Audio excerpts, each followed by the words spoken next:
আনন্দ সহিত গৌরাঙ্গ জয় জয়, শুনিলে চৈতন্য কথা ভক্তি লভ্য হয়। নিতাই গৌরী সীতানাথ, প্রেমানন্দে একবার হরি হরি বল। নিতাই গৌরী সীতানাথ, প্রেমানন্দে একবার হরি হরি বল। নিতাই গৌরী সীতানাথ, প্রেমানন্দে একবার হরি হরি বল। হইয়াছে হবে না আমার মহাপ্রভুর যত দাস, সবার চরণ বন্দি দন্তে করি ঘাস। ভজ শ্রীকৃষ্ণ চৈতন্য প্রভু নিত্যানন্দ, শ্রী অদ্বৈত গদাধর শিবাচারী গৌরী ভক্ত। জানিতাই জানিতাই জানিতাই। সমবেত ভক্তবৃন্দের চরণে আমার কোটি কোটি দণ্ডবৎ প্রণিপাত। আমার প্রেমের ঠাকুর গৌরাঙ্গ হরি চলেছেন দক্ষিণ ভ্রমণে। দুটি বাহু তুলে হরিনাম করতে করতে চলেছেন তো। কৃষ্ণ কেশব কৃষ্ণ কেশব কৃষ্ণ কেশব পাহি মাং, রাম রাঘব রাম রাঘব রাম রাঘব রক্ষমাং। কৃষ্ণ কেশব কৃষ্ণ কেশব কৃষ্ণ কেশব পাহি মাং, রাম রাঘব রাম রাঘব রাম রাঘব রক্ষমাং। বাহু তুলি হরি বলি প্রেম দিশতে চায়, করিয়া কল্পনাথ জগত ভাষায়। বাহু তুলি হরি বলি যার পানে চান, তার হয় পাপ ক্ষয় পায় প্রেম ধান। রাস্তার দুপাশে কত লোক, আহা প্রেমের ঠাকুর চলেছে নৃত্য করতে করতে। এমন ঠাকুর জগৎ দেখেন, এমন মানুষ, আহা দৈর্ঘ্যে বসতে চারি হাত, কনক নিন্দিত বর্ণ, কাঁচা সোনা গলে গলে পড়ছে এমন অঙ্গ দুটি। চরণের প্রতিটি পদক্ষেপে মনে হচ্ছে মধুধারা গলে গলে গলে গলে পড়ছে। এমন গৌহরি আকর্ণ বিস্তৃত নয়ন, আজানুলম্বিত বাহু, এমন অপূর্ব রূপের ঠাকুর জগতে কোনোদিন কেউ দেখেন। দুপাশে চলেছেন বাহু তুলে হরি বলতে বলতে চলেছে। কোথায় এসে বুঝতে হলেন? শ্রীকুর্ম। শ্রীকুর্ম বলে আপনার নাম শ্রীকুর্ম, কুর্মস্থান বলা আছে। সেখানে কি আছে না, পূর্ব দেবতা আছে। ভগবানের একটা অবতার কুর্ম অবতার, জানেন তো? অসংখ্য অবতার, পূর্ব মানে কাছে। ভগবান একবার লীলা কাটবার জন্যে কূর্মরূপে অবতীর্ণ হয়েছে। কখন বলুন দেখি? ক্ষীর সমুদ্র যখন মন্থন হয়, ইন্দ্র যখন লক্ষ্মীভ্রষ্ট হয়ে যায়, লক্ষ্মী চলে যান পাতালে, তখন ক্ষীর সমুদ্র মন্থন হয়। ক্ষীর সমুদ্র মন্থন করেছিলেন কারা? দেবতা আর অসুরেরা। তা মন্থনটা কেমন বলুন দেখি? দধি মন্থন করেন না, এই গোয়ালাদের মেয়েরা দধি মন্থন করে, বটের ডান ঘুরিয়ে ঘুরিয়ে ঘুরিয়ে ঘুরিয়ে দধি মন্থন করেন। তা মন্থন করতে গেলে দণ্ড চাই তো। তার দণ্ডটা কি হবে? মন্দর পর্বত তাকে তুলে নিয়েছে, সে দণ্ড হয়েছে। অত বড় ভারী দণ্ড কার পিঠে চাপাবে? ভগবান তখন কি করলেন? বলেন ঠিক আছে, কোনো চিন্তা নাই, আমি যাব বিশাল কূর্ম মূর্তি ধারণ করে, আমার পিঠে থাকবে ওই মন্থন দণ্ডটা। ক্ষিতিরতি বিপুলতরে তিষ্ঠতি তব পৃষ্ঠে, ক্ষিতিরতি বিপুলতরে তিষ্ঠতি তব পৃষ্ঠে ধরণী ধারণ কিনচক্র গরিষ্ঠে কেশবধৃত কূর্ম শরীর জয় জগদীশ হরি। ক্ষিতিরতি বিপুলতরে তিষ্ঠতি তব পৃষ্ঠে, তোমার বিশাল পৃষ্ঠদেশ, সেখানে তুমি গোটা পৃথিবীটা যেন স্থান পায়।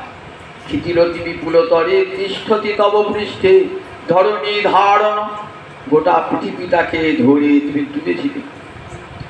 তখন তোমার চতুর্দিকে একটা কড়া দাগ রয়েছিল। ধরণী ধারণ কিন চক্র, একটা কাশ্মীরের পিঠে আপনার দেব একটা গোল গোল দাগ দেখতে পাওয়া যায়। এ সব ধৃত কূর্ম শরীর জয় জগদীশ হরি। সেখানে কূর্ম অবতারের পূজা হয়। কূর্ম অবতার মহাপ্রভু সেই স্থানে গিয়েছেন। কূর্ম অবতারকে রেখে মহাপ্রভু প্রেমে লিপ্ত করছেন আর এই স্তোত্রটি বলছেন। ক্ষিতিরতি বিপুলতরে তিষ্ঠতি তব পৃষ্ঠে ধরণী ধারণ কিনচক্র গরিষ্ঠে কেশবধৃত কূর্ম শরীর জয় জগদীশ হরি। প্রেমে নৃত্য করছেন। ওই স্থানে লোকেরা ছুটে এসেছেন, বোধহয় সাক্ষাৎ কূর্ম অবতারই আবার এলেন বোধহয় ভগবান, এমন রূপের মানুষ দেখেছে। এক ব্রাহ্মণ নিমন্ত্রণ করলেন, তার নাম কূর্ম। ওই দেশে কূর্ম অবতার বুঝে সবাই অনেকে নাম রাখে। আমাদের গৌর নাম, আমাদের সবাই বেশিরভাগ গৌর নাম, নিতাই নাম, কূর্ম নাম। বলে, হা প্রভু তুমি সাক্ষাৎ দেখে, সাক্ষাৎ ভগবান প্রভু, আমার গৃহে ভিক্ষা করবে। মহাপ্রভু নিমন্ত্রণ গ্রহণ করলেন। দলে দলে লোক আসছে ঠাকুরকে দর্শন করতে। আর মুখে হরে কৃষ্ণ কৃষ্ণ কৃষ্ণ হরে হরে, হরে রাম রাম রাম হরে হরে। মুখে কৃষ্ণ নাম শুনছেন।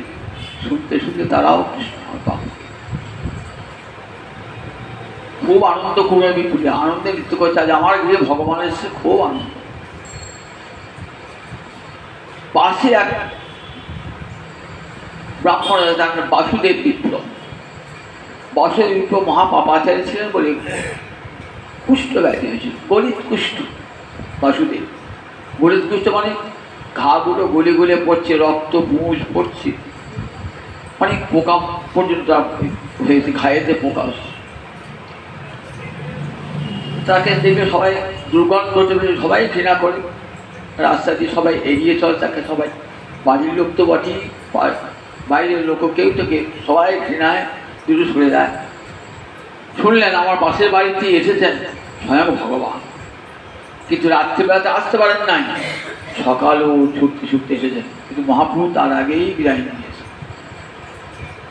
তখন কাঁদছেন, আমি এমন অভাগা, আমার বাড়ির দুয়ারে ভগবান এলেন, তার সাক্ষাৎ হলো না। আমি তো পাপিষ্ঠ, তাই কুষ্ঠ ব্যাধিতে আক্রান্ত হয়েছি। ভেবেছিলাম সেই প্রেমের ঠাকুরটিকে একবার নয়ন ভরে দেখব, হলো না বলে কাঁদছেন। প্রভু আমাকে কেউ ভালোবাসে না, সবাই আমার গায়ে দুর্গন্ধ দেখে, আমার গলিত কুষ্ঠ থেকে সবাই আমাকে ঘৃণায় আমাকে দূরে সরিয়ে দেয়। প্রভু তুমি কি আমাকে দেখা দেবে না, দেখা দেবে না বলতে বলতে কাঁদতে কাঁদতে দেখছেন মহাপ্রভু সাহায্যে। কি করে মহাপ্রভু রেখে তখন বলে, আবির্ভাবে ভক্ত ডাকছেন তো মহাপ্রভু ছুটে চলে এসেছেন। ছুটে চলে এসে বাসুদেব ওঠো বলে বাসুদেবকে জড়িয়ে ধরেছেন। বাসুদেবকে, প্রভু তোমার এমন সোনার অঙ্গ আর আমার গোটা গায়ে ঘা মুখ, তুমি আমাকে আলিঙ্গন করো না প্রভু। আমাকে একটা মূর্খ পামর পর্যন্ত ঘৃণা করে, আর তুমি প্রভু এমন প্রেমের ঠাকুরটি হয়ে আমাকে জড়িয়ে ধরলে। না বাসুদেব বলে জড়িয়ে ধরেছেন। জড়িয়ে ধরেছেন তো কি হলো দেখুন, কি অদ্ভুত কাণ্ডটি হলো। সঙ্গে সঙ্গে কোথায় কুষ্ঠ ব্যাধি চলে গেল, একবারে দিব্য দেহ ধারণ করলেন। দিব্য দেহ। কবিরাজ গোস্বামী পাদ বলছেন, বিশ্বাস করুন স্বয়ং আমি রঘুনাথ দাস গোস্বামী মুখ থেকে কথা শুনেছি যে মহাপ্রভু এমনি করে গরদ পুষ্টি বাসুদেবকে কি বা বসে, সঙ্গে সঙ্গে দিব্য দেহ লাভ হয়ে গেল। দিব্য দেহ বললেন, দর্শন দান করলেন, নিজের রূপ দর্শন করালেন, কৃষ্ণমূর্তি দর্শন করালেন। বললেন বাসুদেব তুমি কৃষ্ণ নাম করুন। বলে আমি মহাপাপী, বলে তোমার সব পাপ ক্ষয় হয়ে যাবে। এক কৃষ্ণ নামে যত যত পাপ হরে, পাপীরও সাধ্য নাই তত পাপই করে। তিনি কৃষ্ণ নাম কর, ভাগবতে অনামিকার সাক্ষী কৃষ্ণ নাম করতে। বললে প্রভু আমার এমন সুন্দর দেহ দিলে এবার তো আমার অহংকার হবে, মানুষের রূপ হলে তো অহংকার হয়। বলে না, আমি আশীর্বাদ করলাম তোমার চিত্তে কোনোদিন অহংকার হবে না, তুমি এখানে বসে বসে কৃষ্ণ নাম করো। এইবার মহাপ্রভু গিয়েছে রঙ্গক্ষেত্রে। রঙ্গক্ষেত্রের কথা তো আগে দিয়ে বলেছি। কার গৃহে উঠেছিলেন? বেঙ্কট ভট্টের গৃহে মহাপ্রভু উঠেছিলেন। এই বেঙ্কট ভট্টের পুত্রের কি নাম ছিল? গোপাল ভট্ট, ছয় গোস্বামীর অন্যতম। জয় রূপ সনাতন ভট্ট রঘুনাথ, শ্রীজীব গোপাল ভট্ট দাসে রঘুনাথ। এই গোপাল ভট্ট কে ছিলেন? গুণমঞ্জরী, ব্রজলীলায় ছিলেন গুণমঞ্জরী, রাধারানীর গণ সম্পর্কে রাধারানীর মামাতো বোন, তাই রাধারানীর নিজ গণ। এবারে গৌর প্রিয়জন গোপাল ভট্ট হে এসাবিত হয়েছে। ব্রজে যারা রাধারানীর সখী মঞ্জরী তারাই তো এবার পুরুষ মূর্তি ধারণ করে এসেছেন, যেহেতু গৌরহরি পুরুষ বেশ। গুণমঞ্জরী আজ এখানে এসেছেন গোপাল ভট্ট। গোপাল তখন ছোট্ট, যখন মহাপ্রভু বেঙ্কট ভট্টের গৃহে গিয়েছেন না, গোপাল তখন 7-8 বছরের বালক, ছোট ছেলে। কিন্তু ছোট ছেলে হইতে হবে, ও তো সিদ্ধ দেহ, মঞ্জুর দেহ, তো দেখেই চিনতে পেরেছেন ওই তো রাধা ভাব কান্তি ধারণ করে এসেছেন তোমার গৌরহরি, দর্শন করেছেন। আর গৌরহরিও চিনতে পেরেছেন, যেই প্রণামটি করেছেন না, মাথায় হাত দিয়ে আশীর্বাদ করেছেন। আর মহাপ্রভু সঙ্গ ছাড়েন না। 4 মাস মহাপ্রভু ছিলেন বেঙ্কট ভট্টের গৃহে। চাতুর্মাস্য ব্রত বলেছি কখনো হয়, শয়ন একাদশ থেকে উত্থান একাদশ পর্যন্ত এই 4 মাস চাতুর্মাস্য ব্রত করেন। দেখবেন ভাগবতের প্রথমে এই চাতুর্মাস্য ব্রতের কথা আছে। এই সময় ঋষিরা আর বনে জঙ্গলে থাকতেন না। বর্ষাকাল তারা চলে আসতেন কোথায়? কোনো সাধুর গৃহে, গৃহস্থাশ্রমে। সেখানে কি করতেন? ভিক্ষা করতেন। আর সেই ভিক্ষালব্ধ অন্ন গোবিন্দকে নিবেদন করতেন, নিবেদন করে প্রসাদ গ্রহণ করতেন। যারা আসতো তাদেরকে প্রসাদ দিতেন। আর অবসর সময়ে বিকালবেলাতে হরিকথা শোনাতেন। এই চাতুর্মাস বেঙ্কট ভট্টের গিয়ে মহাপ্রভু 4 মাস রয়েছেন, তো গোপাল ভট্ট সেবা করছেন। কেমন সেবা? প্রভুর মন বুঝে বুঝে সেবা। রাধারানী সেবা করতেন। রাধারানীর সেবা কেমন? কৃষ্ণ বাঞ্ছা পূর্তির রূপী করে আরাধনে, অতএব রাধিকা নাম পুরাণে বাখানে। রাধারানী কৃষ্ণ মন বুঝে বুঝে সেবা। কৃষ্ণ কি চান সব রাধারানী ভালো বুঝতেন, মন বুঝে বুঝে সেবা। তা রাধারানী সখী মঞ্জরী তার ঠিক মন বুঝে বুঝে গৌরের সেবা করতেন। 4 মাস পরে আসছেন, কাঁদছেন হাও হাও করে গোপাল ভট্ট, প্রভু আমি তোমার সঙ্গে যাব। প্রভু তুমি নদিয়ায় এমন লীলা করেছো, সেই লীলাতে আমি দেখতে পেলাম না। আমার এমন দুর্ভাগ্য, কোথায় দূর দেশে জন্মালাম, যদি নবদ্বীপে জন্মাতাম তোমার নবদ্বীপের লীলা দর্শন করতে পেতাম। এই মনে করে কাঁদছেন। তো দেখছেন হঠাৎ সেই নবদ্বীপের লীলা দর্শন করছেন। শিবাসঙ্গন আবার মহাপ্রভু নৃত্য করছেন। গলাধরকে বামে নিয়ে নৃত্য করছেন, গায়ে চাঁদকে নরহরিকে দক্ষিণে নিয়ে নৃত্য করছেন মহাপ্রভু। সেই মূর্তি ভীষু। প্রভুকে আমাকে নিয়ে চলবে না, তুমি পিতা মাতা তোমার পিতৃব্য এদের সেবা করে এরা যখন অন্তর্ধান করবে তখন তুমি বৃন্দাবনে যাবে। তোমার নির্দিষ্ট স্থান হলো বৃন্দাবন। মহাপ্রভু চলে এসেছেন। তো চলে আসার পর মন গৌরী বিরহে দিবারাত্র কাতর। কতদিনে আবার গৌর হরির চরণ পাব, কতদিনে শ্রীধাম বৃন্দাবনে যাব। মন আকুল হয়ে গেছে। শিক্ষার হলো কার কাছে? নিজের কাকা প্রবোধানন্দ সরস্বতী কাজে শিক্ষার মহল। অতি অল্প দিনে কাব্য, ব্যাকরণ, ন্যায়, দর্শন, অলঙ্কার, ছন্দ সব শিখে ফেললেন। বড় পণ্ডিত হয়ে উঠলেন গোপাল ভট্ট। পিতামাতার সেবা করেন, কাকাদের সেবা করেন, সেবা করেন। তাদের সবার যখন অন্তর্ধান হলো তখন ছুটতে ছুটতে চলেছেন বৃন্দাবনে। বৃন্দাবনে গিয়ে যখন পৌঁছেছেন তখন বৃন্দাবনে 6 গোস্বামী বিদ্যমান, 5 গোস্বামী বিদ্যমান। গোপাল ভট্টকে নিয়ে 6 গোস্বামী বিদ্যমান। খবর দিয়ে জানা দেন রূপ সনাতন, তুমি বলেছিলে শীঘ্রই তোমাদের কাছে গোপাল ভট্ট আসবে।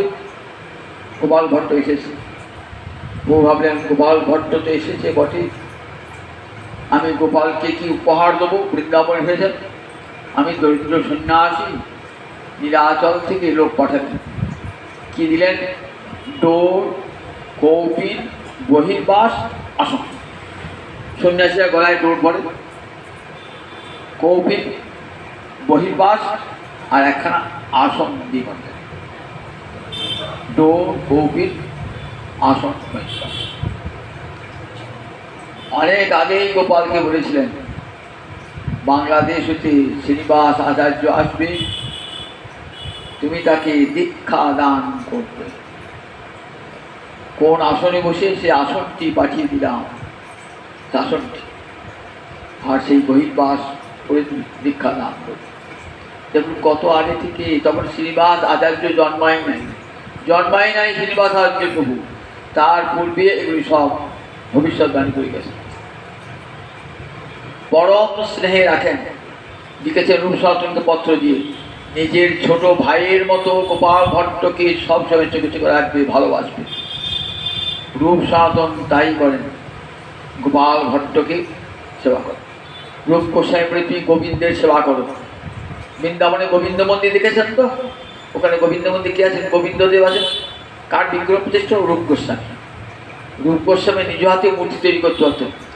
যে গোবিন্দ বিগ্রহ আজ বৃন্দাবনে গোবিন্দ বিগ্রহ রয়েছে, যার উপর কাজ চূড়া করে ভেঙে দিয়েছেন টঙ্কাদিনী বিধর্মী শাসক, সেই গোবিন্দ সেবা করেন।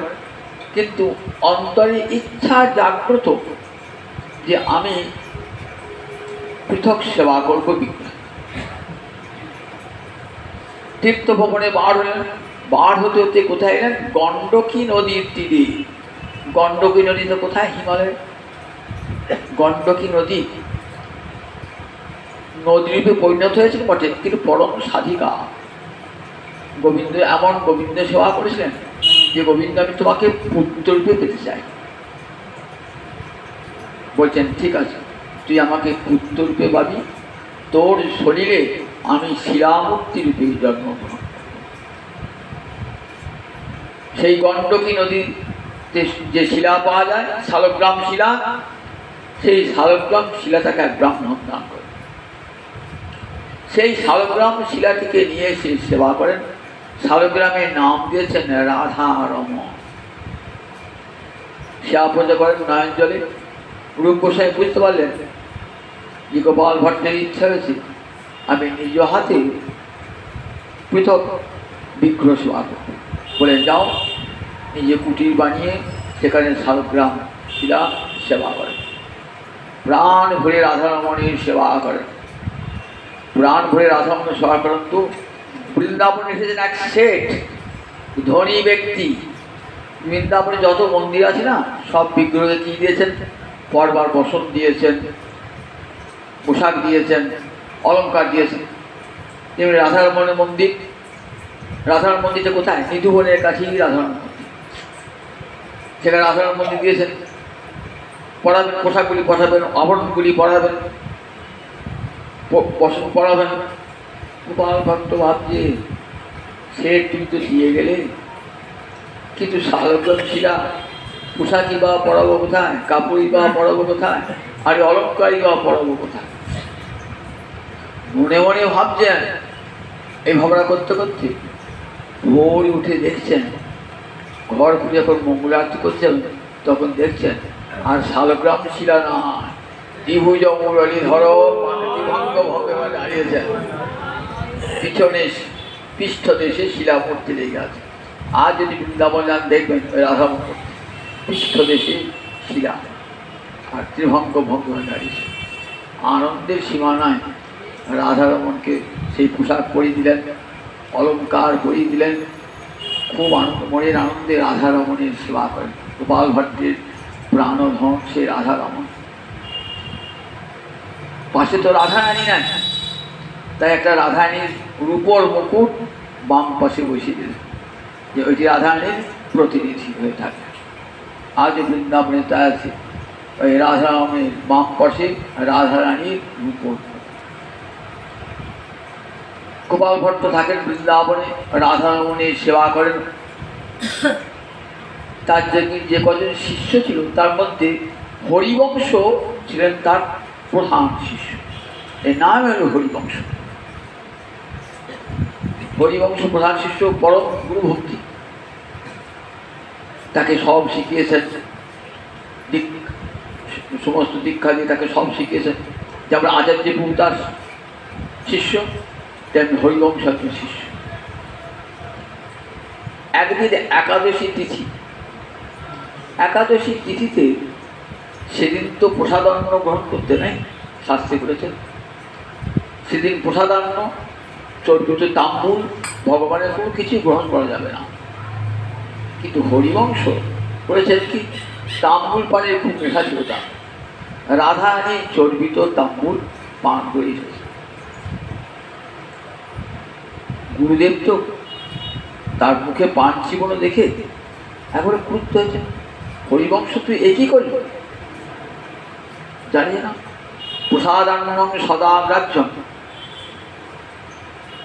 প্রসাদান্ন শব্দ কিন্তু হরের একাদশী বিরাম। শ্রীহরি দিন একাদশী তিথি, সেদিন ছাড়া প্রসাদান্ন সদা গ্রাহ্য। চর্বিত তাম্বুল, ওদিন তাম্বুল পান নিষেধ, তুই তাম্বুল বললেন রাধারানী চর্বিত তাম্বুল রাধা নিয়েছে। বলে দেখ শাস্ত্রে নিষেধ কি আছে, ওই দিন মহাপ্রসাদ পর্যন্ত পরিত্যাগ আছে। অনেকে বলেন মহাপ্রসাদ খেয়ে গেছে, পুরীতে মহাপ্রসাদ খায়। এইসব যারা জানেন না হাসিব তারা বলেন পুরীর লোক খেতে পারে। মহাপ্রভু নিয়ে পুরীতে গিয়ে একাদশী ব্রত পালন করছে।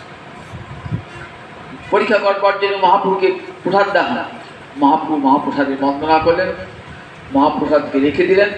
পরের দিন দ্বাদশী দিন সেটি গ্রহণ করেন। কাজে একাদশী সর্বত্রই কার্য, পুরী বলে আলাদা কোনো পৃথক নিয়ম নাই। একাদশী একাদশী বলেন অত্র নিরাহারত্বাৎ মহাপ্রসাদ পরিত্যাগ বিধিয়তি। দেখবেন হরিভক্তি বিলাস গ্রন্থনাথ সনাতন গোস্বামী টিকা করতে একটা দিগদর্শন টিকা, দিগদর্শী টিকা। সেখানে বললেন, এখানে যে বললেন যে প্রসাদান্ন গ্রহণ করবে না, মহাপ্রসাদ গ্রহণ করবেন না, তাহলে শুধু অন্ন নয়, এখানে নিরাহার মহাপ্রসাদও পরিত্যাগ হয়ে বিধিয়তি। সেদিন অন্ন, এই পঞ্চশস্যের মধ্যে যদি মহাপ্রসাদ করে সেটি গ্রহণ করা যাবে না। শাস্ত্রের বিধি বললেন মহাপ্রসাদ ত্যাগ করে কি হয়? মহাপ্রসাদ চিন্ময় প্রসাদ। আমরা এমনি প্রসাদ খাই না, এমনি অন্ন খাই না, কারণ পাপ আশ্রয় করে। শাস্ত্রে বলে জানি কানি জ পাপানি ব্রহ্মাত্মাধিকারী জ অন্নম আশ্রিত তিষ্ঠন্তি সম্প্রাপ্তি হরিবাস। হরিবাস হলে পরে যত যত পৃথিবীতে পাপ আছে না, সমস্ত পাপ কোথায় গিয়ে আশ্রয় নেয়? বলে অন্নে আশ্রয় নেয়। সেই জন্যে সেদিন অন্ন গ্রহণ করলে পারে কি হয়? পাপ ভক্ষণ করা হয়। ভালো শোনাবেন, একাদশীর দিন অন্ন গ্রহণ করলে পারে প্রতি গ্রাসে পাপ ভক্ষণ করা হয়। তাই একাদশীর দিন কি সধবা, কি বিধবা, কি ব্রাহ্মণ, কি ক্ষত্রিয়, কি বৈশ্য, কি শূদ্র, 8 বৎসর বয়স হতে 80 বৎসর বয়স পর্যন্ত প্রত্যেকের একাদশী ব্রত পালন করা কর্তব্য। সেদিন মহাপ্রসাদ বলেও মহাপ্রসাদ খাওয়া যাবে না। বলে কেন মহাপ্রসাদ খাওয়া যাবে না? বলেন বৈষ্ণব, এমন কোনো বৈষ্ণব আছেন যিনি মহাপ্রসাদ খান না? বৈষ্ণব মাত্রেই প্রতিদিন তারা মহাপ্রসাদ খান, তারা প্রসাদ ভোজি। জগৎ দেখার দেখে এমন কোনো বৈষ্ণব আছেন যারা মহাপ্রসাদ ছাড়া খান, গোবিন্দকে নিবেদন করে তবে তারা খান। গোবিন্দকে নিবেদন না করে কোনো কিছুই খান না, পত্র পুষ্পম ফলম সব আগে গোবিন্দকে নিবেদন করে তারা করেন। তা গোবিন্দকে নিবেদন করে মহাপ্রসাদ হয়ে গেল, তাহলে রোজই তার মহাপ্রসাদ খান। একাদশীর দিনে যদি মহাপ্রসাদ খান তাহলে একাদশী থাকবে? ত্রিবেদন একাদশী থাকবে। একাদশী দিনে মহাপ্রসাদ খেলাম, তাহলে একাদশী মারা কি হলো? সেই জন্যে একাদশীর বিশেষ মর্যাদা, ওই দিন যেন পঞ্চশস্য বর্ণাদি কোনো প্রকারই গ্রহণ করা যাবে না। কিন্তু হরিবংশ তাম্বুল সেবন থাকতে পারতেন। রাধানী চর্বিত তাম্বুল ভোজনের পর সেই প্রসাদ খেয়েছে। বলছি প্রভু, এ তো চর্বিত তাম্বুল রাধানী কৃপা প্রসাদ, রাধানী কৃপা প্রসাদ হলেও গ্রহণ করা যাবে না। পরের দিন আবার ঠিক এসেছি, বলছি গুরুদেব তোমার সব আদেশ পালন করলো, এই আদেশ আমি পালন করতে পারলাম না, আমি তাম্বুল না খেয়ে থাকতে পারি না। বলে ঠিক আছে হরিবংশ, তুই আমাকে মুখ দেখাবি না, আমি তোকে চিরকালের মতো ত্যাগ করি। তুই গুরুর আদেশ লঙ্ঘন করলি, তোকে আমি চিরকালের মতো ত্যাগ করি। গুরুর কাছে সারা হয়ে গেছে, পৃথক রাধা বল্লভ মূর্তি প্রতিষ্ঠা করেছেন, সেবা করেন সেখানে। রাধা বল্লভ সেবা করতে করতে একদিন হঠাৎ দৈবক্রমে নির্জন স্থানে একটা দস্যু এসে তাকে হত্যা করে।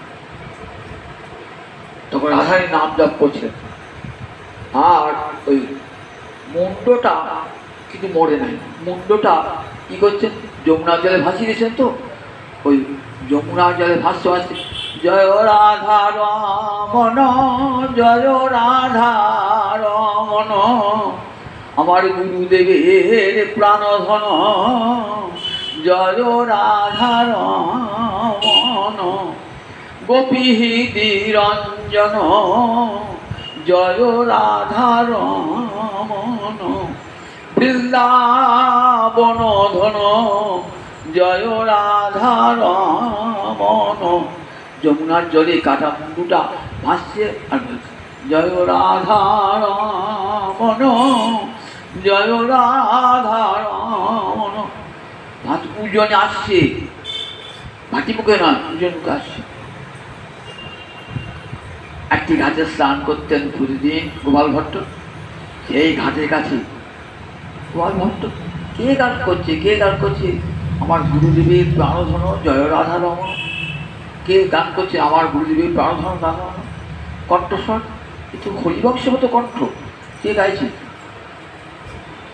নারী স্থির হয়ে দেখছে একটা কাটা মুন্ড, জয় রাধা রমন, জয় রাধা রমন বলতে বলে যাচ্ছে। ঘাটে উপর শীতে দাঁড়িয়েছে, তখন দেখছেন মুন্ডটা ভাসতে ভাসতে ভাসতে ভাসতে আসছে। দেখছে হ্যাঁ তো হরিবংশ, হরিবংশ। মাথা ঠেকাচ্ছেন গুরুদেবের চরণে। দেখুন এর আগে রাধারানী দর্শন দিয়েছেন গোপাল ভট্টকে, বলছেন আচ্ছা গোসাই, গোসাইজি আমার আদেশের উপরেও কি তোমার আদেশ?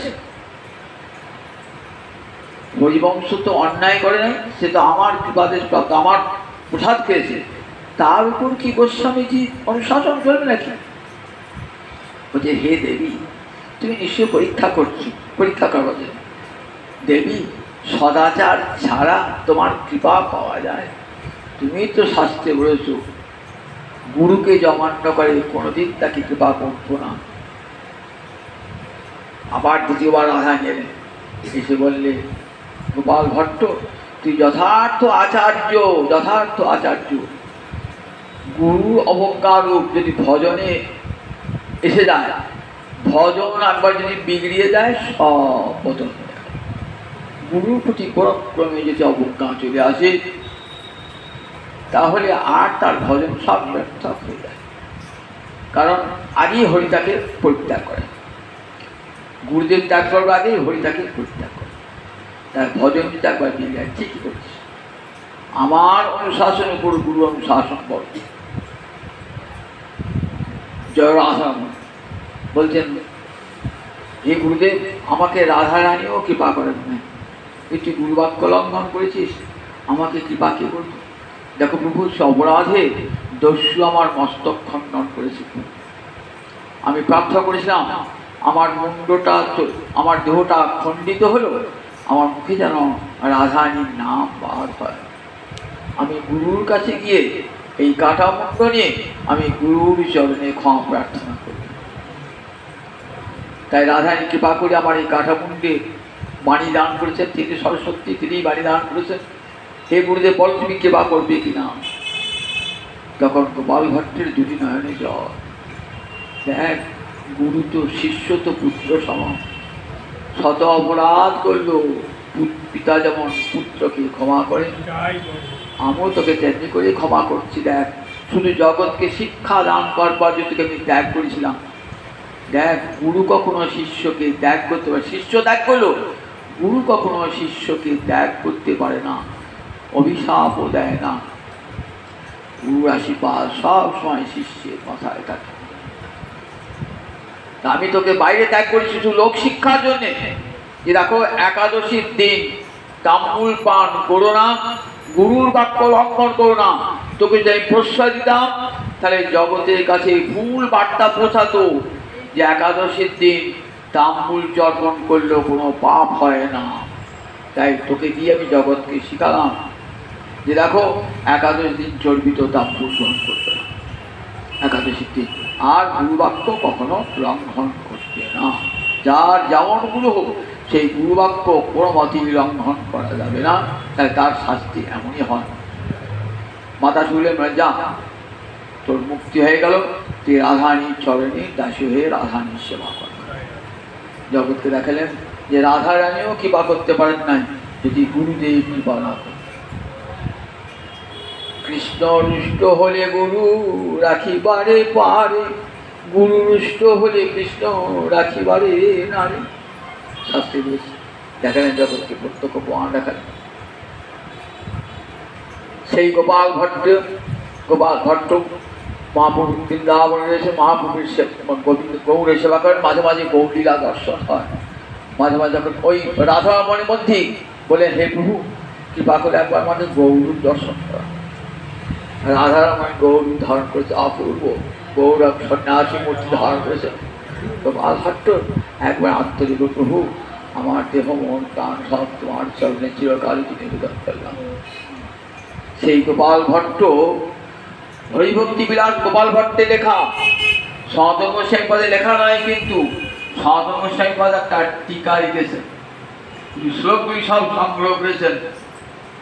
দেখবেন সনাতন স্বীকার করেছেন গোপাল ভট্ট বিলিখিত এই হরিভক্তি বিলাস। আমরা সনাতন নামে প্রচার করি, কিন্তু সনাতন গোস্বামী রাজ্য করেছেন এই হরিভক্তি বিলাস গোপাল ভট্টে লিখিত। গোপাল ভট্ট 20টা বিলাসে ভক্তির যা যা অঙ্গ আচরণ করতে হবে সেগুলি সব লিখিয়েছেন। হরিভক্তি বিলাস বৈষ্ণব স্মৃতি, যা কিছু পালনাদি হবে, যা কিছু গোতাদি হবে, সব হরিভক্তি বিলাস মতে সনাতন গোস্বামী পাদ্যাচার টিকা। 6টা সন্দর্ভ শ্রী গোস্বামী লিখেছেন, তো এটিও গোপাল ভট্টের দান। গোপাল ভট্ট বিভিন্ন জায়গা থেকে শ্লোক সংগ্রহ করে এনেছেন, শ্রীজীব গোস্বামী তার ব্যাখ্যা দান করেছেন। সৎসন্দর্ভ 6টা সন্দর্ভ মধ্যে শ্রীমদ্ ভাগবতের দার্শনিক ব্যাখ্যা, তত্ত্ব সন্দর্ভ, পরমাত্ম সন্দর্ভ, ভগবত সন্দর্ভ, প্রীতি সন্দর্ভ, ভক্তি সন্দর্ভ। এই 6টা সন্দর্ভ গ্রন্থ শ্রী গোস্বামী ভাগবতের উপর ব্যাখ্যা, যাতে ভাগবতের ব্যাখ্যার কেউ অতিক্রম করতে না পারে। গোস্বামী পাদগণকে অনুসরণ করে ভাগবতের ব্যাখ্যা। তাই ভাগবত পাঠের পূর্বে এই 6টি সন্দর্ভ গ্রন্থ আগে পড়তে হয়, তবে শ্রীমদ্ ভাগবতের ব্যাখ্যা করা যায়। এই সৎসন্দর্ভ ছোট্ট কারিকা আকারে রচনা করেছে। আর সৎক্রিয়া সার্টিফিকা বৈষ্ণবদের বিবাহ, উপনয়ন, অন্নপ্রাশন, যারা কৃষ্ণ মন্ত্রে দীক্ষিত তাদের কেমন করে হবে, আমরা যেখানে কী করি, আমরা স্মৃতিমতে করি। স্মৃতিমতে সাধ্যে বলে দেখো গো, সাধ্যে মাছ দিতে হয়, একটা প্রেত খাবে তো মাছ দিতে হয় না। কোন কৃষ্ণ ভক্ত প্রেত হয় না, সে প্রেত লোকেও যায় না, তাকে মাছও দিতে হয় না। কিন্তু আমাদের তাই দেয় সবাই। সাধ্য বিধান বৈষ্ণবমতে হয় না, বিবাহ বৈষ্ণবমতে হয় না, অন্নপ্রাশন উপনয়ন কোনটাই বৈষ্ণবমতে হয় না। কিন্তু পশ্চিমবাংলার বাইরে অনেক জায়গাতেই হয় ওই বৈষ্ণব মতে সৎক্রিয়া সাধবিকা। এটি সব গোপাল ভট্টের লেখা। গোপাল ভট্ট পরম পণ্ডিত ছিলেন। এই মহাপ্রভু এই গোপাল ভট্টকে কৃপা করে এবার কোথায় এলেন? দক্ষিণ মথুরায় এসে উপস্থিত হয়েছেন। দক্ষিণ মথুরায় সেখানে এক রাম ভক্ত বিপ্রের আতিথ্য গ্রহণ করেছেন। রাম ভক্ত বিপ্র বড় আমাদের প্রভু, চলো চলো প্রভু আমার গৃহে। দেখছেন প্রেমভরে নাম কীর্তন করছে। চলো আমার বনের মধ্যে একটা কুটির, রাম নাম করে যাচ্ছে, রাম নাম করেছেন, মহাপ্রভু কৃষ্ণ নাম করছেন। অনেক বেলা পরে মহাপ্রভু দেখছেন তখনও রান্না চলে নাই, তীব্র পেরিয়ে গেছে। ঠাকুর ভোগ লাগবে কখন? তা বুঝে দেখুন লক্ষণ গিয়েছেন শাকন্য শাক আদি আর ফল মূল শাক আহরণ করতে গিয়েছে, তো সেখান থেকে লক্ষণ আসবে, তবে তো সীতা দেবী পাঠ করবেন, তারপর রান্না হবে। মহাপ্রভু আনন্দে জড়িয়ে ধরেছেন, কি ভজন তোমার গো, আহা কি ভজন তোমার। লক্ষণ নিয়ে আসবে বন থেকে, বন্য ফল মূল নিয়ে আসবে, শাকাদি নিয়ে আসবে, তবে সীতা দেবী রন্ধন করবে, রামচন্দ্রের ভোগ লাগাবে। অনেক করে সম্বিত হয়েছে, ও প্রভু তোমাকে নিমন্ত্রণ করেছি। রন্ধন করলেন, রন্ধন করে অনেক বেলা 3 প্রহরে মহাপ্রভুকে ভোগ লাগাবে। মহাপ্রভু ওখান থেকে চলে গেলেন আরো বহু তীর্থ। ঘুরতে ঘুরতে ঘুরতে ওইখানে দেখলেন যে আমি ভোজন করলাম বটে, কিন্তু ভোজন করলেন না, রাম ভক্ত বিপ্র ভোজন করলেন না, আমাকে খাওয়ালেন। বললেন তুমি উপবাস রইলে কেন? তা বলছে প্রভু আমি উপবাস আজ না বহুদিন থেকে উপবাস করছি। কেন? প্রভু যেদিন শুনলাম আমার সীতা দেবী মহালক্ষ্মী যখন মাতা রাক্ষসটাকে স্পর্শ করল, রাক্ষসটাকে, আমি সেই শোকে দুঃখে আমি আর অন্ন স্পর্শ করি। বলে কে বলেছে? সীতা চিদানন্দময়ী, তাকে দর্শন করবার যোগ্যতা সাধারণ মানুষের নাই। রাবণ তো দূরের কথা, ভক্তরা তাকে দর্শন করতে পারে, স্পর্শ তো দূরের কথা, দর্শন করা যায় না। এই চোখ দিয়ে সীতা দেবীকে দর্শন করা যায় না, আর সীতার অঙ্গ রাবণ স্পর্শ করবে? শোনো, রাবণ সীতাকে স্পর্শ করতে পারেন না। লক্ষণ যখন গণ্ডি কেটে দিয়ে গেলেন না, অগ্নি দেবতাকে ভার দিয়ে গেলেন, তোমার উপর ভার থাকলেও সীতাকে রক্ষা করবা। রাবণ যখন ব্রাহ্মণ ভিখারি বেশে এলেন, তখন রাবণ যখন ধীরে ধীরে নিজের পরিচয়টা তুলে ধরলেন সীতাকে হরণ করবার জন্যে, তখন সীতয়ার আদিত বন্যী ছায়া সীতাম অধিজনক। সীতা তখন অগ্নিদেবকে কাতর স্বরে প্রার্থনা করছেন, এখন আমাকে রক্ষা করো, আমাকে রক্ষা করো। তখন কি করলেন? অগ্নিদেব নিয়ে গেলেন সীতা দেবীকে, একটি ছায়া সীতাম অধিজনক, একটি ছায়া সীতা নির্মাণ করলেন। ছায়া সীতা তাং জহার দশগ্রীব সীতাবন্যী পুরঙ্গতা। সীতাবন্যী পুরঙ্গতা, সীতা চলে গেল অগ্নিদেবের ভবনে। আর দশগ্রীব রাবণ, রাবণের 10টা গ্রীবা, 10টা স্কন্ধ, তার গ্রীবা। তার রাবণ যে হরণ করলেন সীতা, সীতা কোন সীতা? ছায়া সীতা, মায়া সীতা। দেখেছেন তো, সেটা হরিকথা শুনতে হয়। এই সিদ্ধান্ত গোস্বামী বাদমণি সিদ্ধান্ত, বলুন দেখি এই সিদ্ধান্তকে খণ্ডন করতে পারবে? সবাই আমরা শুনি সীতাকে হিল হিল করে রাবণ গান নিয়ে গেল। সীতাকে স্পর্শ করবার ক্ষমতা রাবণ আছে? তাকে দেখতেই পায় না চিদানন্দময়ী মূর্তি, তাকে রাবণ স্পর্শ করবে কেমন করে? রাবণ স্পর্শ করতে পারে? রাবণ রাধানী অঙ্গ গোবিন্দ ছাড়া কেউ স্পর্শ করতে পারে না, লক্ষ্মীর অঙ্গ নারায়ণ ছাড়া কেউ স্পর্শ করতে পারে না, সীতাদেবীর অঙ্গ রামচন্দ্র ছাড়া কেউ স্পর্শ করতে পারে না। কিন্তু শাস্ত্রপণ না দেখলে মনটা তো ঠান্ডা হচ্ছে না। সেতুবন্ধ রামেশ্বর, রামেশ্বরে কি আছেন? মহাদেব আছেন। রাম ঈশ্বর যশ, রামচন্দ্র যার ঈশ্বর। রামচন্দ্র কার? মহাদেব ঈশ্বরকে। মহাদেব কার আরাধনা করেন? রামচন্দ্রের আরাধনা করেন। রামস্য ঈশ্বর নন, রাম ঈশ্বর যশ। রাম যার ঈশ্বর, পঞ্চমুখে রাম নামে জপেন ত্রিপুরারি, পঞ্চমুখে রাম নাম জপ করছেন মহাদেব, রাম প্রেমে বিভোর হয়েছেন মহাদেব। সেখানে রামেশ্বর আছে, সেই রামেশ্বর সেতু মন্দির সেখানে আছে। সেখানে কি দেখলেন? সেখানে কূর্ম পুরাণ পাঠ হচ্ছে। কূর্ম পুরাণে মহাপ্রভু সে শুনছেন, পাঠ শুনছেন। ঠিক ওই জায়গাটা শিখেছে। সীতয়ার আদিত বন্যী ছায়া সীতা অজিজন তাঙ্গে জহার দশক গ্রীব সীতা বন্যী পুরঙ্গতা। খুব আন্দোলন মহাপ্রভু আগে বসে সে জানতেন, কিন্তু বিশ্বাস হচ্ছিল রাম ভক্তের যতক্ষণ শাস্ত্র প্রমাণ দেখতে না পান। পাঠটার শেষ হওয়ার পর যিনি পাঠক তাকে নিবেদন করলেন, আমি আর রাম ভক্ত উপবাস শিখেছি। তাকে বলেছি ঠিক এই কথাটাই, কিন্তু মনে হয় ঠিক মনে মনে গ্রহণ করতে পারে নাই, কারণ শাস্ত্র প্রমাণ না দেখালে বিশ্বাস করবে না। তো লিখে নিয়ে যান বলে, লেখা দেখলে বিশ্বাস হবে না, বইয়ের পাতা দিতে হবে। তখন বললেন ঠিক আছে, বইয়ের পাতা নিয়ে যান। আর মহাপ্রভু নিজে নকল করে সেখানে ওই জায়গাটি লিখে দিলেন। সেই পাতাটি নিয়ে এলেন, এসে আবার ফের দক্ষিণ মোতরে এসেছেন। বলে, প্রভু এই নাও তোমার, এই না দেখো, তুমি বিশ্বাস করছিলে না, ঠিক আছে? আমি সেতু বন্ধ রামেশ্বরে গিয়ে পাঠ শুনলাম, সেখানে পূর্ব পুরাণে কথা লেখা আছে। এবার বিশ্বাস হতো, পূর্ব পুরাণ তো বৈদিক পুরাণ, বিশ্বাস হবে তো? তখন জড়িয়ে ধরেছেন, প্রভু আমি ভাবতাম তুমি সন্ন্যাসী, এখন দেখছি আমার সেই রামচন্দ্র ভগবান আমাকে জোগাড় করেছেন, যে প্রভু তোমার জন্য আমি সর্বস্ব নিবেদন করলাম। এমনি করি সে রাম ভক্তকে কৃপা করলেন মহাপ্রভু, জগৎকে দেখালেন, দেখো জগন্মাতা সীতা দেবী, তাকে স্পর্শ করবার ক্ষমতা কাজ নাই। এই সিদ্ধান্ত যখন চৈতন্য চৈতাবৃষে তোমার ভাগবতের সিদ্ধান্ত, ভাগবত না শুনলে চোখ কান ফোটে না। ধর্ম সম্বন্ধে মানুষ চিরকাল অজ্ঞ থেকে যায় যতক্ষণ ভাগবত শ্রবণ না হয়ে যায়। সবাই আমরা সেই রামায়ণ পাঠে গিয়ে রাবণ সীতাকে হিজড়ি করে টানতে নিয়ে গেল, দেখেছেন তো? ভাগবতে কেমন সুসিদ্ধান্ত বলে, না রাবণের ক্ষমতা নাই।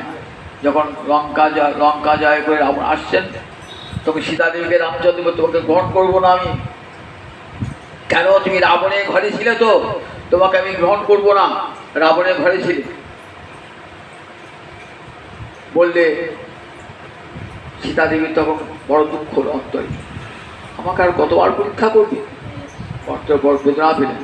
ঠিক সেই বললেন, ঠিক আছে তোমাকে নিতে পারি, একটা শর্তে, অগ্নি জ্বলবে, প্রত্যক্ষ অগ্নির মধ্যে প্রবেশ করে যখন যদি ফিরে আসতে পারো, জানবো তোমার অঙ্গকে স্পর্শ করতে পারে। অগ্নি প্রজ্বলন হলো, সীতাদেবী প্রবেশ করলেন। অগ্নিদেব কি করলেন?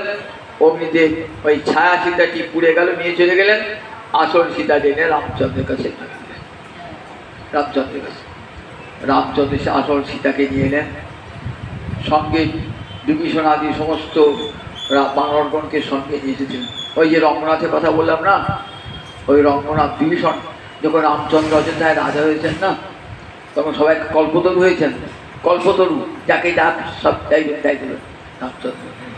বিভীষণ তুমি তো আমাকে বড় সাহায্য করে কিনে হলো, তা বলে প্রভু ওই তোমার রঙ্গনাথকে বলবো। অযোধ্যায় তখন রঙ্গনাথ পূজিত হতেন, যে রঙ্গনাথের কথা বললেন রাতে বলতে, অযোধ্যায় পূজিত হতে রঙ্গনাথ। এই স্বয়ং নারায়ণ নিজের মূর্তি নির্মাণ করে ব্রহ্মাকে দিয়েছেন। ব্রহ্মা আবার তার বংশে ইক্ষ্বাকু রাজাকে দিয়েছিলেন। সেখান থেকে ইক্ষ্বাকু বংশের রাজা দশরথ পেয়েছিলেন ওই রঙ্গনাথ মূর্তি। বিভীষণ বললেন, আমাকে ওই রঙ্গনাথ মূর্তি দাও। বললেন ঠিক আছে, তোকে রঙ্গনাথ দিলাম। রঙ্গনাথকে নিয়ে যখন কাবেরী নদীর তীরে এসেছেন না, তখন কাবেরী নদীর তীর থেকে আর উঠলেন না। বিভীষণ তো কাঁদছে, তোমাকে লঙ্কায় নিয়ে যাবো। বললেন না, এখানে যখন চোর রাজা, চোর দেশ ছিল, চোর রাজা, এই চোর রাজা আমাকে পরম তপস্যা করেছেন, চোর রাজা, যেখানে রঙ্গনাথকে প্রতিষ্ঠা করবো, আমি সেই এখানে থাকবো, তুই প্রতিদিন এখানে এসে আমাকে সেবা করবি। তাই রঙ্গনাথ কাছে বিভীষণ আছে, রঙ্গনাথের কাছে বিভীষণ আছেন শেষশায়ী মূর্তি। রঙ্গনাথ মানে শুয়ে আছেন, অনন্ত নাগের উপরে শুয়ে আছেন, লক্ষ্মী পদ সেবা করছে। ভূশক্তি নারায়ণী আছেন, আর বিভীষণ আছে, বিভীষণ মূর্তি। রামচন্দ্র কল্পতরু হয়ে সীতা দেবীকে দিয়ে এলেন, সকলকে কৃপা করলেন। হনুমান তুমি কী চাও বলো? হনুমান বললেন কিছুই চাই না প্রভু, তোমার কাছে কিছু চাওয়ার জন্য তোমাকে আমি সেবা করি নাই, আমি তোমার সেবা করে তোমাকে ভালোবাসি বলি। না তুমি তুমি তো রত্নমালা দিয়েছিলাম, রত্নমালা নাও নাই, শুয়ে ফেলেছো। কেটে কেটে দেখলে রাম সীতা নাই, নাকে শুকে দেখলে রাম অঙ্গের গন্ধ নাই, ছুঁড়ে ফেলে দেবে। তোমাকে আমি মুক্তি দান করবো। ঠাকুর মুক্তি দেবে, আমাকে মুক্তি দেবে? আচ্ছা ঠাকুর মুক্তি জিনিসটা কি? তারপরে তো কার মায়ের পেটে আসতে হবে না, এমনি দেবো। ও ঠাকুর তার তোমার তো সেবাও পাবো না, মায়ের পেটে না এলে তোমার সেবাও পাওয়া যাবে না। না না প্রভু, আমি যুগে যুগে রামদাস হয়ে তোমার সেবা করবো প্রভু, আমি আবার মায়ের পেটে আসবো, আবার হরিমূর্তি ধারণ করবো, আবার তোমার সেবা করবো। বুঝলো? তাই বলেন তো, তুমি আর নিত্যানন্দ বিহরি হয়ে যথা এই করো, জন্মে জন্মে ভৃত্য হই তথা। তারা ভক্তিও চান না, মুক্তিও চান না, তারা প্রেম সেবা চান। বলে মুক্তি তো সহজলভ্য, হরিভজনেই মুক্তি লাভ হয়ে যায়, কিন্তু মুক্তি ভক্ত নেয় না। প্রেম ভগবান কাউকে দিতে চান না, প্রেম ভক্তি মুক্তি দেন, মুক্তি দেন, কিন্তু প্রেম ভক্তি লুকিয়ে রাখেন। আর সেই প্রেম ভক্তি আমার মহাপ্রভুর পরম দান। দেখেছেন তো কত বড় দাতা, অন্য অবতারে কি দিয়েছেন এসে? স্বর্গ যাও, স্বর্গ নাও, ব্রহ্মপদ যাও নাও, ইন্দ্রপদ যাও নাও, দিয়ে দিয়েছে সব, যা যা ভোগ চাইবে দেবো, কিন্তু প্রেমটি দেবো না। প্রেমটি দেবো না, কেন দেবো না? প্রেম দিলে ঋণী হয়ে থাকতে হবে। জগতে কেউ কি সাথে তেনাগ্রস্ত হতে চায়? ঋণী হয়ে থাকতে চায়? যদি ভক্তকে প্রেম দেয়, সেই প্রেম ঋণে ভগবানকে চিরদিন ঋণী করে রাখে। তাই দেন না, কিন্তু আমার মহাপ্রভু অনর্পিত চলে গেছি রাহাতে করুণায় অবতীর্ণ করো, সমর্পয়িত উন্নত উজ্জ্বল সাঙ্গে স্বভক্তি। তাই অর্পিত চরিত্র, অনর্পিত চরিত্র। অর্পিত চরিত্র মানে যা আগে দেওয়া হয়েছিল, অনর্পিত চরিত্র মানে যা দেওয়া হয় নাই, অন্য কোনো অবতারে দেওয়া হয় নাই প্রেম ভক্তি। আমার গৌরাঙ্গ অবতারে দান হলে সেই প্রেম ভক্তি, যে প্রেম ভক্তিতে মহাপ্রভু ভগবান জগতে সবার কাছে ভগবান ঋণী হয়ে থাকে। কেমন দিলেন দেখুন, কেমন দানটা মহাপ্রভু। নিজে যা আস্বাদন করেন তাই জগৎজীবকে দিলেন। আপনি বাড়িতে ভালো মন্দ খান তো, কিন্তু যখন লোককে খাওয়ান, বহু লোক খাওয়াবেন তো সেখানে খিচুড়ি তৈরি করে খাও, খিচুড়ি খাও, ইচ্ছা মতো তত খিচুড়ি খাও। নিজে ভালো মন্দ মিষ্টি আনিয়ে খাচ্ছে ঘরের মধ্যে, তাহলে নিজের খাবারটা আর লোকের খাবারটা এক হলো কি? খুব দাতা, অনেক দান করেছেন, বহু লোক খাইয়েছে বলে খুব দাতা, বুঝলাম নিজের লোক আর ঘরের লোককে খাওয়াচ্ছে। আমাদের খাইছে কি? আমাদের গরিবগুলোকে খাইছে কি? অন্যান্য ভগবান কেমন সেই রকম খিচুড়ি খাইয়ে দিয়েছেন সব। কিন্তু আমার গৌরাঙ্গ হরি কি দান করলেন দেখুন, একবারে রাজভোগ, নিজে আস্বাদন করে রাধা প্রেম, নিজের আস্বাদ্য বস্তু সেই রাধা প্রেম দান করে দিলেন গৌর হরি। তাই তুমি দাতা শিরোমণি মহাবদান্য, তোমার চরণে কোটি কোটি প্রণাম জানি। একাদশী পালন করবো। হ্যাঁ, একাদশী শুক্রবার 31 আমরা একাদশী জানি। জয় জয় রাধে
দেব